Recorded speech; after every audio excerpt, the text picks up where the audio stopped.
तो देखिए, एक तरफ राहुल गांधी का हेलीकॉप्टर तो नहीं उड़ सका, लेकिन राहुल गांधी पर शिवराज सिंह चौहान ने चुटकी लेते हुए कहा है कि राहुल के हेलीकॉप्टर का फ्यूल खत्म हो गया है। ये कहना है शिवराज सिंह चौहान का। उन्होंने आगे कहा है कि कांग्रेस का भी फ्यूल खत्म हो गया है और कांग्रेस का भी हेलीकॉप्टर टेक ऑफ नहीं कर पाएगा। इस तरह से उन्होंने चुटकी लेते हुए तमाम बड़ी बातें कही है। तो एक तरफ राहुल गांधी का जो हेलीकॉप्टर था वो टेक ऑफ नहीं कर सका और दावा कांग्रेस की ओर से किया जा रहा है कि तकनीकी खराबी हो गई थी, लेकिन बीजेपी ने दावा किया है दूसरी तरफ कि इंजन ही खत्म हो गया था, फ्यूल ही खत्म हो गया था।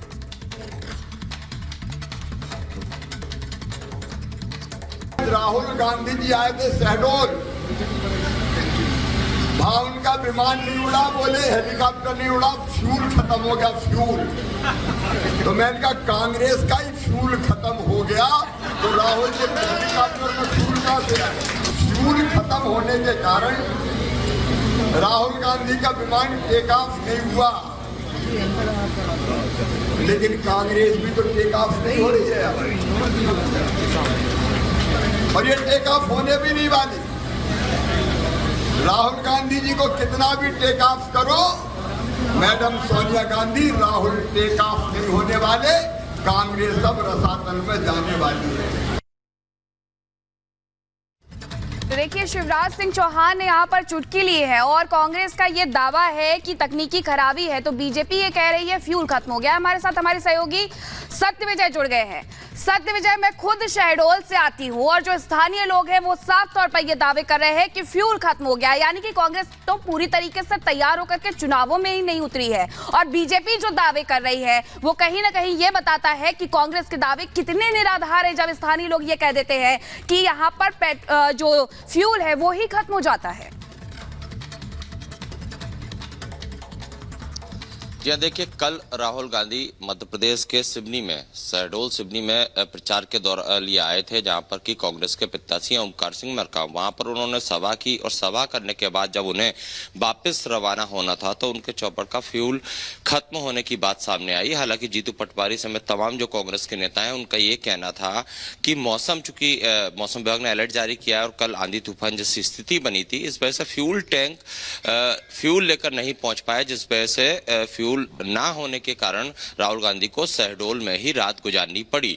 हालांकि ये जो पूरा घटनाक्रम है, क्योंकि इससे पहले एक और घटनाक्रम हुआ था जब सिवनी में, जहां पर उन्हें सभा करना थी, वहां पर कांग्रेस की जगह बीजेपी प्रत्याशी का होर्डिंग में फोटो लगा दिया था, उसको लेकर भी कांग्रेस की किरकिरी हुई थी। और उसके बाद जब ये चौपर में फ्यूल खत्म होने की बात आई, इसके बाद कांग्रेस ने तरह तरह के दावे किए, लेकिन मजेदार बात यह है कि बीजेपी इस पर भी चुटकी ले रही है। बीजेपी नेता पूर्व मुख्यमंत्री शिवराज सिंह चौहान कह रहे हैं फ्यूल खत्म होना तो ठीक है हेलीकॉप्टर का, चौपर का, लेकिन कांग्रेस का ही फ्यूल खत्म हो चुका है। कांग्रेस बिल्कुल, यानी समझा जा सकता है कि अभी फिलहाल कांग्रेस की स्थिति इस तरह की हो चुकी है कि भारतीय जनता पार्टी एक तरफ उनकी इस स्थिति पर चुटकी ले रखी है तो कांग्रेस खुद हताश और निराश नजर आ रही है। आगे बढ़ते हैं और अब बात करते हैं प्रधानमंत्री नरेंद्र मोदी के ताबड़तोड़ चुनावी दौरों की। आपको जानकारी दें कि मिशन 400 के टारगेट को पूरा करने के लिए लगातार प्रधानमंत्री नरेंद्र मोदी अलग अलग राज्यों के चुनावी दौरे पर गए, लेकिन सबसे बड़ा फीडबैक जो कहीं से मिल रहा है और सबसे बड़ा बीजेपी का प्रचार कैंपेन अगर कहीं चल रहा है तो वो साउथ में गए और एक बार फिर मिशन साउथ के लिए प्रधानमंत्री नरेंद्र मोदी रवाना होने जा रहे हैं। देखिए रिपोर्ट।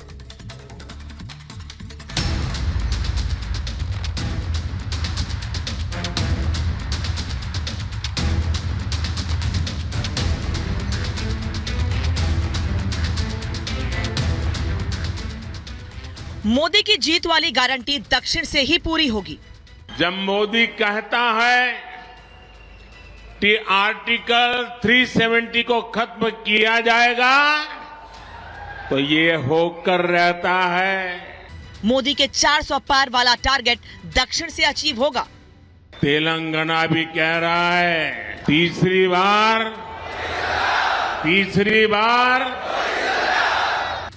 शायद यही कारण है कि पीएम मोदी समेत पूरा बीजेपी तमिलनाडु को लेकर एक्टिव दिखाई दे रहा है और एक बार फिर प्रधानमंत्री मोदी तमिलनाडु के दौरे पर जाने वाले हैं। पीएम मोदी 4 दिनों के तमिलनाडु दौरे पर होंगे। मोदी का ये 100 दिनों के अंदर 7वां तमिलनाडु का दौरा होगा।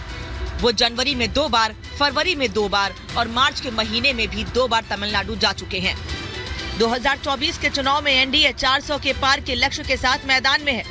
बीजेपी की अगुवाई वाले गठबंधन को इस आंकड़े तक पहुंचने के लिए दक्षिण के किले को फतेह करना काफी अहम है।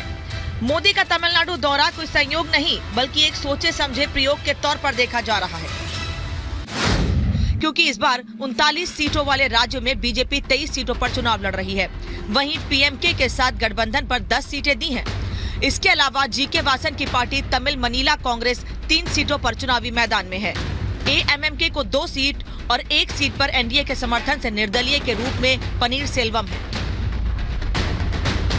तमिलनाडु की आबादी करीब 7.2 करोड़ है और राज्य की छोटी छोटी स्थानीय जातियों पर पकड़ रखने वाली पार्टी ही मजबूत स्थिति में होती है और शायद इसीलिए बीजेपी ने छोटे और स्थानीय दलों को तवज्जो दी है। ऐसे में तमिलनाडु में बीजेपी के लिए ये किसी अग्नि परीक्षा से कम नहीं है, क्योंकि इसके पहले बीजेपी राज्य की 2 अहम पार्टियों एआईएडीएमके और डीएमके के साथ मैदान में उतरती थी, लेकिन इस बार वो अकेले मैदान में है। अगर वो अच्छी खासी सीटों पर जीत हासिल करती है तो क्रेडिट भी उसे अकेले ही मिलेगा।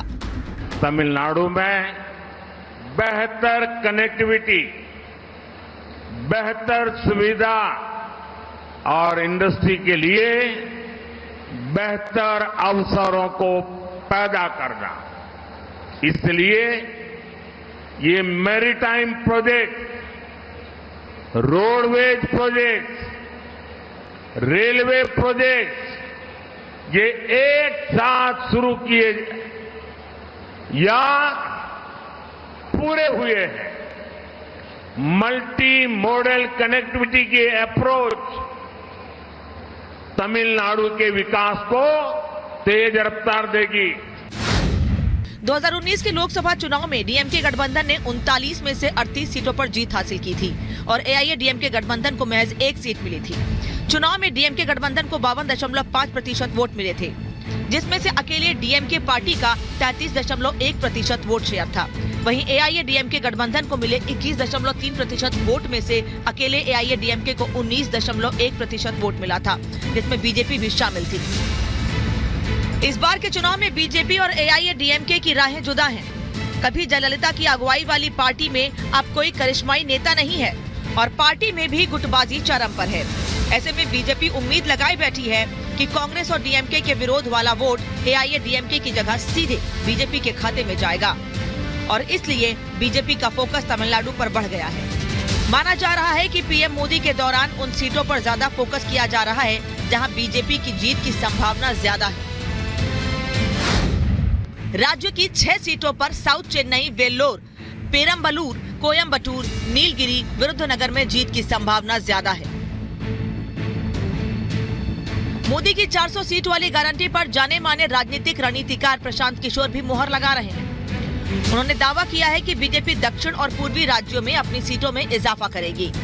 बेशक दिल्ली का रास्ता उत्तर से होकर जाता है, लेकिन मोदी के 400 पार वाला लक्ष्य दक्षिण से ही पाया जा सकता है और इसलिए पीएम मोदी एक बार फिर दक्षिण के राज्य तमिलनाडु दौरे पर जा रहे हैं।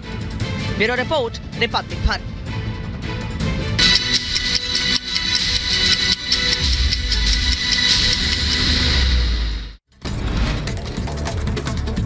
मध्य प्रदेश के शहडोल में मौसम की खराबी और फ्यूल में कमी के कारण कांग्रेस नेता राहुल गांधी का हेलीकॉप्टर नहीं भर पाया उड़ान। कल शहडोल में ही रुके राहुल। शहडोल में तकनीकी कारणों के चलते कांग्रेस नेता राहुल गांधी का हेलीकॉप्टर हेलीपैड उड़ान नहीं भर सका। शहडोल से जबलपुर के लिए राहुल हो रहे थे रवाना। उत्तर प्रदेश के राज्य मंत्री केपी मलिक ने अखिलेश यादव पर किया हमला। का विपक्ष का काम है सवाल उठाना। पीएम और सीएम योगी सबका साथ, सबका विकास और सबका विश्वास के सिद्धांत पर काम करते हैं। कांग्रेस के वायरल हुए पोस्टर पर बोले सीएम मोहन यादव। कहा, इससे पता चलता है कि कांग्रेस कितनी गंभीर है। ऐसा लगता है जैसे उन्होंने चुनाव से पहले ही हार मान ली हो। राजस्थान के जालौर से बीएसपी उम्मीदवार लाल सिंह ने अपना नामांकन वापस लिया। बसपा के प्रदेश महासचिव बोले लाल सिंह फिर किसी के हाथों बिक गए। कांग्रेस प्रत्याशी वैभव गहलोत को समर्थन दे सकते हैं लाल सिंह। बीजेपी नेता शहनवाज हुसैन का विपक्ष पर हमला। कहा, यूपी में 0 पर आउट हो जाएगी सपा, बसपा और कांग्रेस। उत्तर प्रदेश में 80 में से 80 सीट भारतीय जनता पार्टी के खाते में आएगी। और वहीं कंगना पर टिप्पणी करने को लेकर के प्रदेश अध्यक्ष डॉक्टर राजीव बिंदल ने कांग्रेस को चेतावनी दी है। कहा है अगर कांग्रेस कंगना रनौत पर इस तरीके से टिप्पणी करेगा तो माफी नहीं मिलेगी। पंजाब के फरीदकोट लोकसभा सीट के बीजेपी उम्मीदवार हंसराज हंस का किसानों ने विरोध किया। किसानों और पुलिस के बीच हुई धक्का मुक्की। कांग्रेस नेता विक्रमादित्य सिंह